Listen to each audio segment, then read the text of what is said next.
Il voulait s'adresser aux jeunes. Le président de la République leur a donc répondu, ainsi qu'aux journalistes de Brut, pendant presque 2h30. Il était notamment attendu sur les violences policières. Ce fut la première question. Le chef de l'État a rappelé qu'il attendait l'exemplarité des forces de l'ordre, mais a tenu à prendre leur défense. Il y a de la violence dans la société. Il y a du racisme dans la société, aujourd'hui en France. C'est un fait. Et donc, comme on a une police qui est à l'image de la société, eh bien, il y a des membres de la police qui ont des comportements violents qu'il faut pouvoir traquer et sanctionner.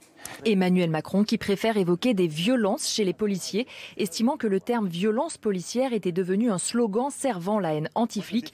Pas question de jeter l'opprobre sur l'ensemble de la profession. Parce que pour autant, c'est l'institution qu'il est, c'est l'ensemble des policiers. Non, parce que, je ne vais pas rentrer dans les proportions, mais pensez aux 95% de policiers qui se sont engagés, qui ont pris beaucoup de coups, qui ont eux-mêmes été blessés, qui sont soumis à des agressions, dont on doit aussi parler. Eux, si vous leur dites qu'il y a des violences policières, c'est mon principal problème, ils deviennent fous, ils ont le sentiment d'une injustice impossible.